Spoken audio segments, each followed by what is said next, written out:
Hi everyone, Adrian from Audio Excellence Canada. Hope you're doing well.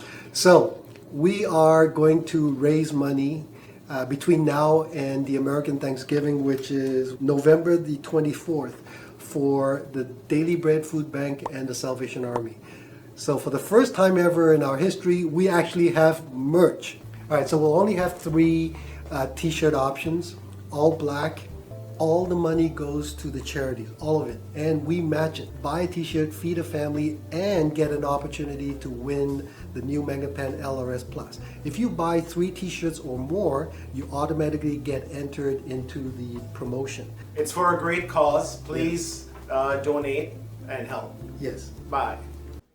You want answers? I think I'm entitled. You want answers? I want the truth! You can't handle the truth! Okay, last section. General questions. Which other audio channels do you like and why? Louis.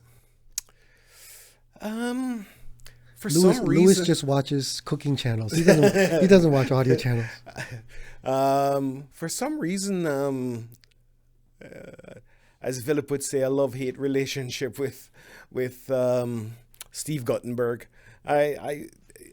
He doesn't go into the fancy things, and he just tells you it sounds good, and I think his judgment is pretty good. One thing, he doesn't say anything bad about equipment, but most reviewers don't do that anyway because they won't get anything else from manufacturers to review. But he's easy to watch, and I think it's okay. He's okay. But I mean, that's the only, I don't follow it on a daily basis or whenever he puts out a video or whatever it is. Well, it is daily, right? It's the it? Daily Audiophiliac. So it's a daily, he does a video every day. Wow. Seriously? Yeah. That's a lot of work. Well, that's why you get a lot of filler. Oh. Villet, what do you have other channels or sorry? No. Okay. No, I don't bother Villet? I occasionally watch Darko because I actually like his music choice. So at least, he's listening to something that I would listen to, which is, Techno. some techno, but No, he listens he's 99% of his stuff is it's techno. electronic. So specifically, he talks about early 90s techno stuff. Not specifically techno, but electronic. Because techno is actually a very well-defined subgenre or genre, Okay. right? And it can be a bit aggressive. I don't really listen to aggressive music, but his stuff is more ambient. So, but I find his approach to be fairly even-handed, and he's fairly informative, but not in a totally techie kind of way. Obviously, I watch Jay a little bit because it's interesting to hear. Jay as in Jay's Iago. Yagi. Yagi, sorry. Jay Lee, our erstwhile, friend and ex-coworker. It's interesting to see a perspective that is so much different from what mine is because of his age. I think that's important. Guttenberg, obviously, I watch it occasionally. I mean, one of my heroes is Herb Reichert, and so they're good friends, and occasionally, So Steve is the only guy really out there who does, who's not just the talking head. He has interviews, and he talks to other audiophiles. So I find that part quite rewarding, because again, he's kind of doing what we're doing, which is to have a discussion. And there's very few YouTube channels that actually do that. Mostly it's just one talking head. It's always more interesting when you have 2 or 3 talking heads, and then maybe there's a bit of a clash, but again, Yeah. Okay, so for me, so I don't have a lot of time because when I do have free time, I have a lot of other interests as well, and I like to learn. So when I watch audio channels, it's usually because a particular topic has come up that I find interesting, so I'll watch it, whether it's a review or it's a topic of discussion or something like that. Or it could be clickbait, and I click on it and go, oh man, this guy's full of it, and I'll jet. I like Darko because of the production values. I love That's how beautifully shot. Yeah, That's I beautifully love. shot. I think And that lady who's doing it for him, I believe. No, she just does the editing. Oh, But okay. there is a guy in Germany who does. Oh, she's in okay. New York. So great video production. I love how they do such a good job for me anyway. I like to watch a channel called Sci-Fi once in a while because they have great, interesting vintage or not vintage but used products It's that a come resale. in. And I just like to watch it because it's a lot of times products that I used to sell or I used to lust after, and you go, oh, look at that again! Oh my God! I never bought that.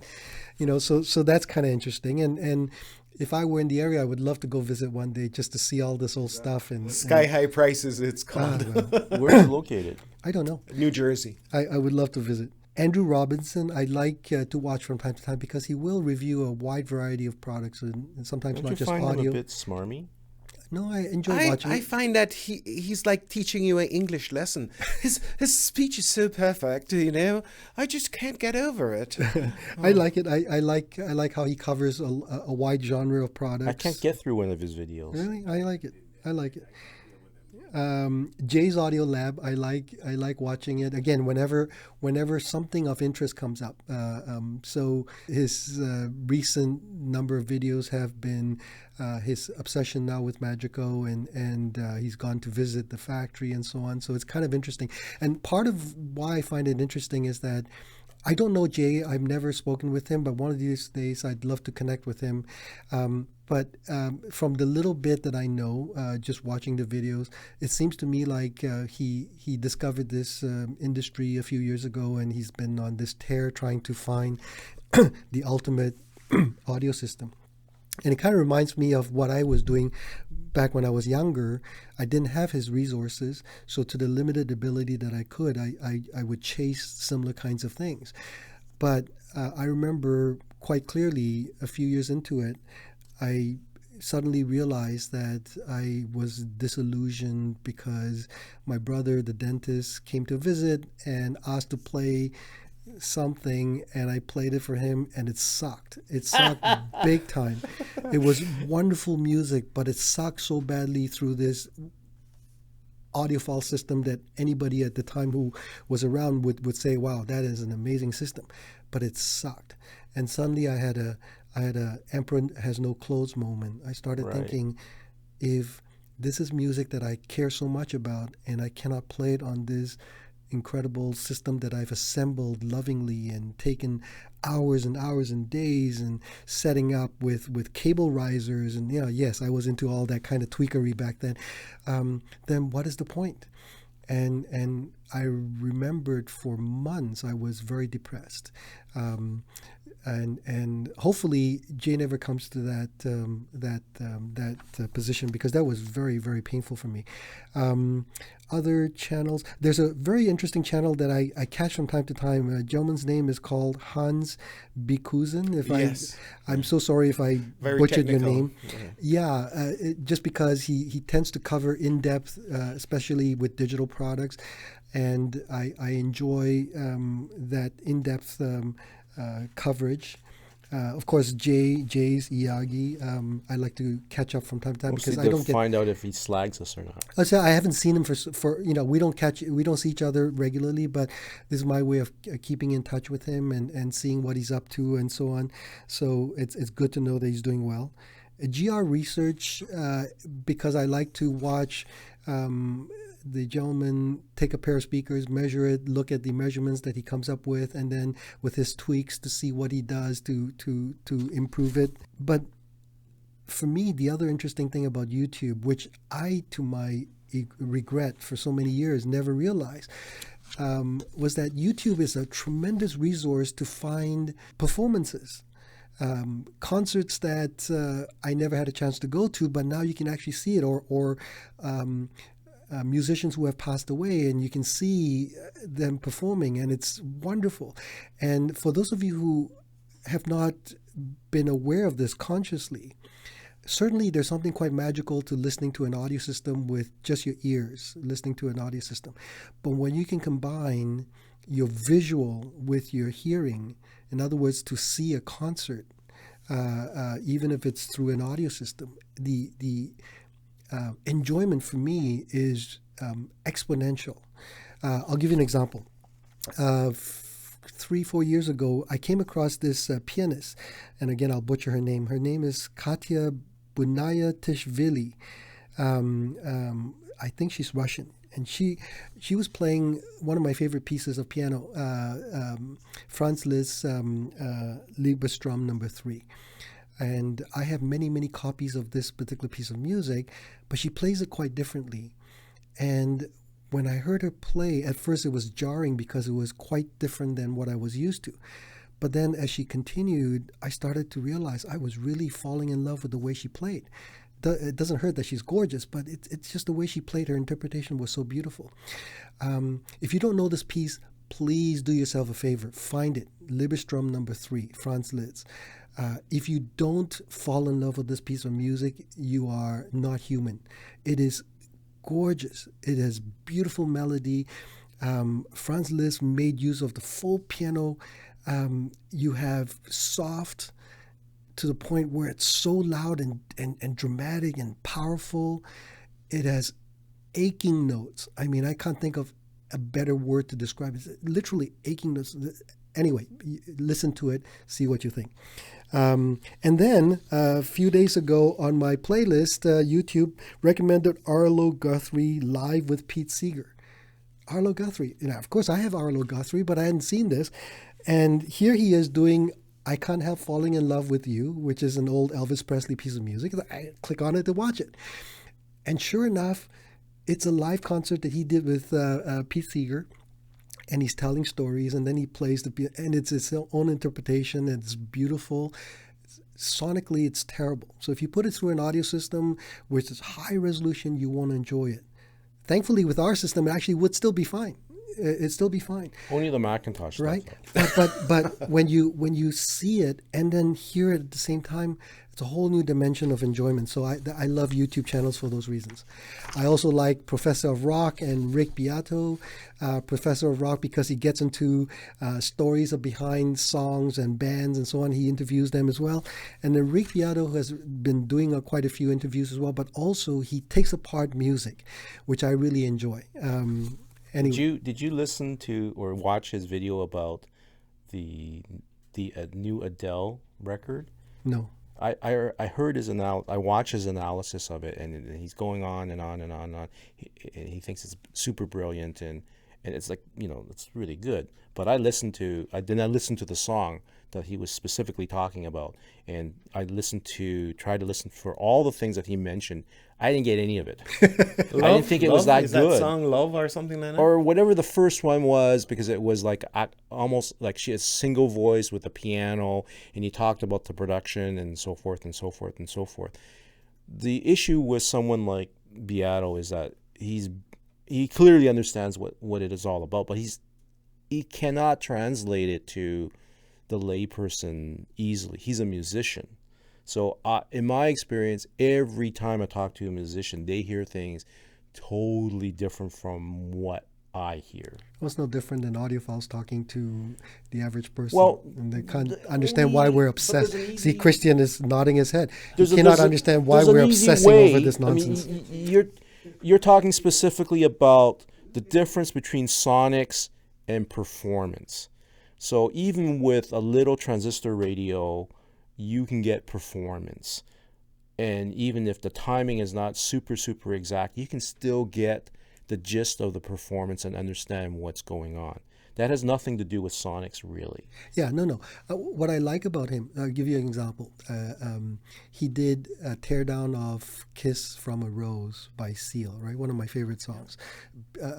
Reason I love that song is because for a popular song, Seal, I assume it was Seal who helped produce it. He wrote it. He mixed, well, it's one thing to write the song, it's another thing to mix it and produce it so that the end result is what we hear today, right? So it's a medieval theme song, which is so unusual for a popular piece of music.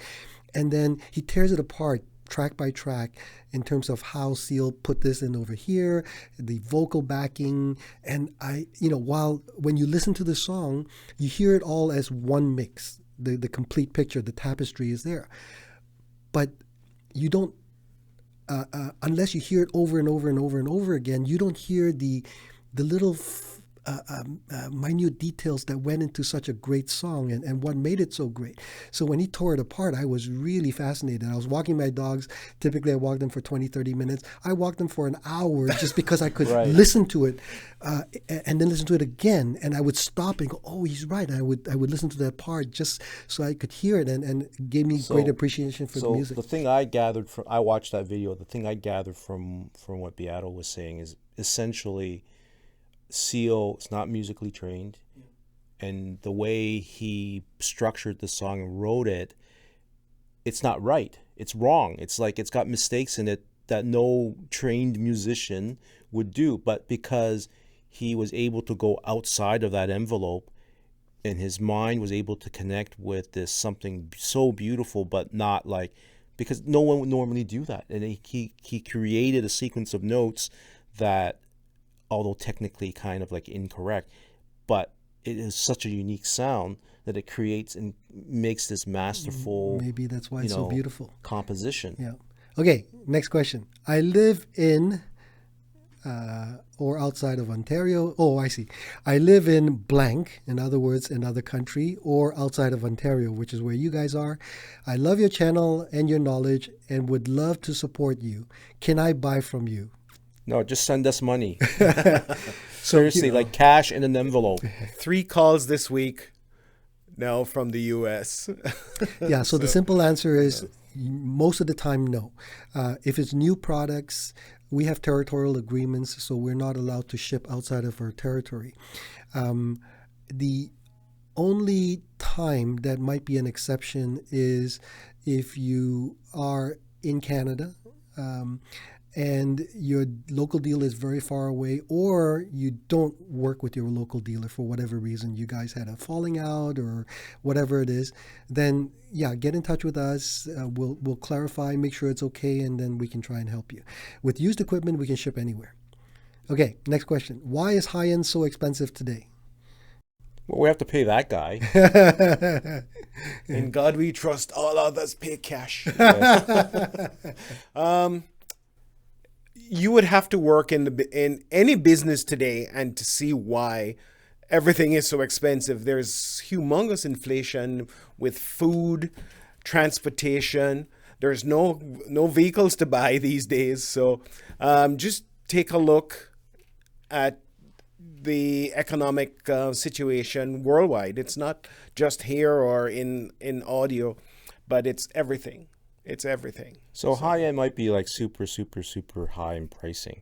But if you look at what is good mid-fi, which is still really, enjoyable, it's not gotten that much more expensive. I mean, you can buy a good streamer for the same price as regular turntable sold for 30 years ago. I mean, so it's not like, everything went up 1,000%. There's still that basic level, and you can still get 90% of the performance there and find it entirely enjoyable. I started out with all that stuff. I didn't have anything super expensive, and you can still get good stuff at that price. Maybe it's gone up a little bit, but it's not astronomical. It's still affordable. Yeah, I when I saw this question, I paused for a moment because I have in the past publicly said I was not happy with how expensive the really extreme audio had become. Putting that aside for a moment, as Philip was pointing out, I thought, let me do an exercise and see if in fact this is true. So back in 1986, 87, when I first got into audio, high-end audio per se, I bought my first system, well, not my first, but one of my first systems.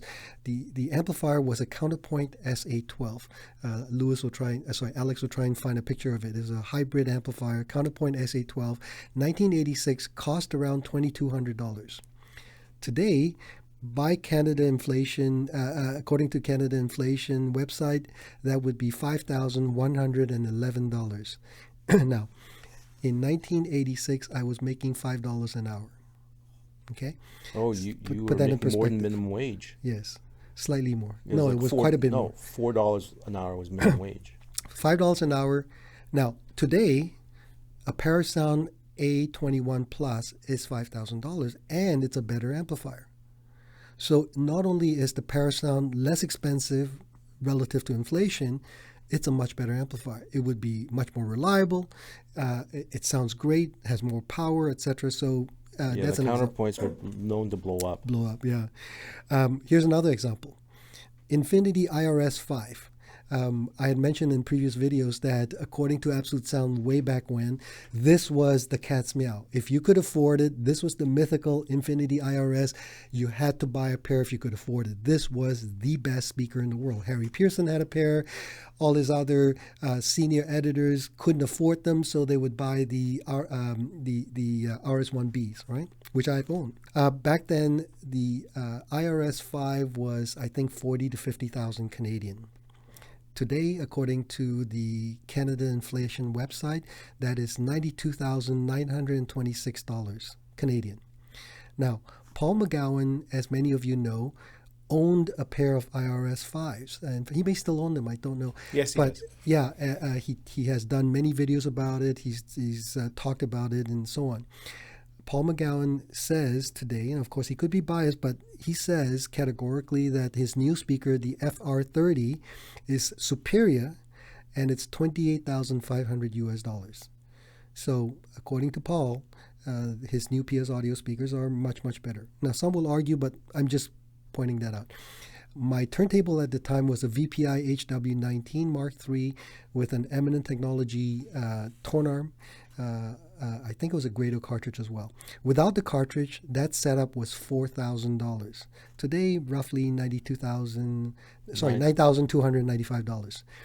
The clear audio performance with the linear tracking tone arm costs less than that. It's about $6,000 or $7,000. No, it's about $8,000 now, eight. right? It used to be $7,000, so it's gone up to Well, $8,000. it's gone up because Clear Audio's had a number of price increases. But that is a much better turntable overall. The Clear Audio is a much better turntable than the VPI with the Eminent Technology. You don't have an air pump to deal with. You don't have... it just works. It's a really nice package. Yeah, so here's an example. Again, I'm not saying it's cheap. I'm saying that when you take inflation into account, it's a heck of a buy. And then finally, my Wilsons, the What Puppy 2.1, which Philip hates, at the time was about $17,000. I hated the 5. Right. They were about $17,000. Today's value, about $36,350. Lewis has a client who is looking at a pair of Yvettes at $36,000. Now, the Yvettes are so far superior to the What Puppy 2.1s, it's laughable. It's so far superior. And yet, it actually costs less than what the What Puppy would have been in today's money. So again, I'm not arguing that high-end is expensive. It is. And if you're making minimum wage today, of course, there's no way you can afford these kinds of things.